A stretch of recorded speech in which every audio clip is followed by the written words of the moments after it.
Thank you very much. Well, there is a hive of activity here in Rosslyn.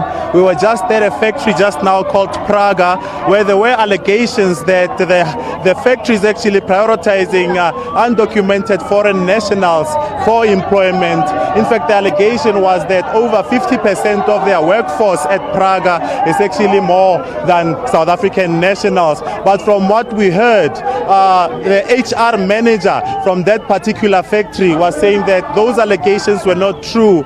They only had about 8 foreign nationals that are actually working at Praga. But when she was pressed as to find out as to whether those foreign nationals that are working there, if they have a scarce skill that would actually require for them to actually work as opposed to locals, she just said that she would respond to the memorandum as soon as she got all the information. But I'm joined by one of the organizers right now to just elaborate on their interaction at Praga. My sister, can you just tell us what did you think of your interaction with the lady at Praga, saying that it's not true that about more than 50% is foreign nationals?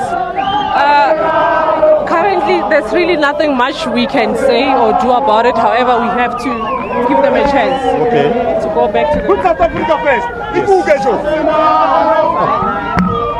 Okay, yeah. So we'll have to give them a chance to go and discuss this with the whole board and come back to us in 14 working days.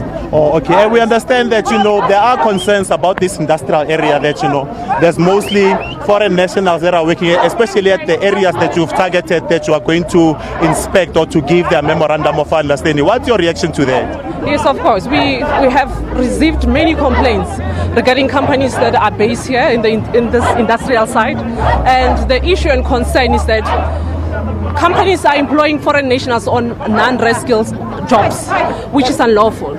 So as Operation Dudula and Put South Africans First, we are saying that we are not sharing non-res skills jobs with foreign nationals, documented or not. That one also has to be clear, because it does not matter if you have documents to be in this country. However, you are doing a job that a South African can do, and the job that you are doing does not reflect on the critical skill list. We are not going to allow that. Yes. But what was the HR's reaction when you asked if those 8 that are working at Praga, are they on the critical list, on the critical skills list? They are disputing that, obviously. I think you also have heard, and their argument is that the 8 are legal in the country, and we've asked if those people, as they say, they are legal, are they doing critical skill jobs? And for now, we have not really, we didn't get a clear response from the Praga team, and hence, like I said, we'll have to give them a chance, and only then we'll respond after we get to hear from them in 14 working days. Okay, and then you are launching in KZN and in Eastern Cape. Can you just tell us some of your program of action as to what is transpiring? Yes, today Dudula will be leaving to the Eastern Cape to launch. The launch will happen tomorrow, and we are spreading all over the country, and that's exactly what we want. The Put South Africans First language has to be enforced. The Put South Africans First language has to become a national language in this country. So that is something that we are not even willing to negotiate with SA government. The South African, if SA government was doing the right thing, if they managed to enforce the immigration laws in this country, we wouldn't be here. We are cleaning after their mess as we speak. But how do you feel about the alleged absence of the Labour Department in terms of doing inspections and ensuring there is that compliance, that critical skills would be given to those that deserve to be there? We have raised concern with the Labour Department, and lately we hear that they are in support of what we are doing, because if you can remember, Minister Nxesi even said companies will be fined if they are not complying. So everybody has to come to the table now. The Labour Department has to also ensure that all these companies have employed South Africans. The Section 8 of the Employment Services Act, which says jobs must be given to South Africans, it has to be enforced. That's what we are looking for. Thank you very much. Well, as you saw, there's still a hive of activity in front of us. You can see we're actually headed to yet another factory here in Rosslyn, where they are going to try and establish the employment quotas in terms of how many people of foreign descent are actually working there. Initially, we thought the issue was undocumented foreign nationals, but what has transpired now, from what we've heard, they are saying that if those people are not serving in the critical list, in the critical skills, then they should not be working and they should not be prioritized over South Africans that can actually do the same job. And with that, it's back to studio.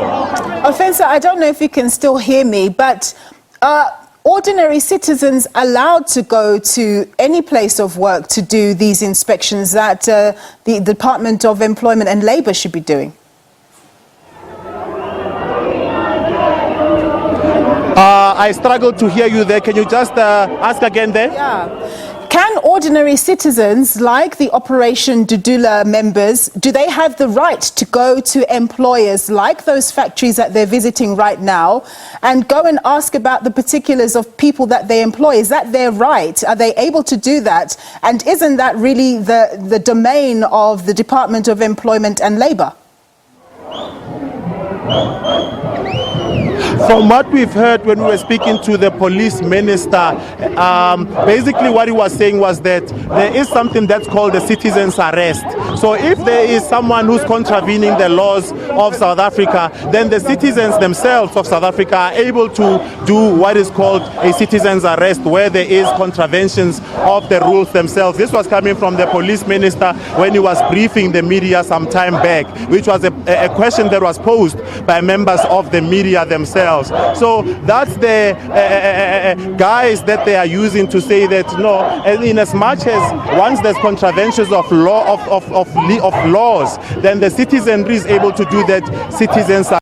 So they are saying even in the corporate world itself, if there are contraventions of Immigrations Act, they are using that stance to say that as citizens they are able to check and find out if there aren't any contraventions of laws, and if there are, then they would be able to alert the law enforcement authorities to actually come to the fore and to ensure that there is a compliance of the law itself.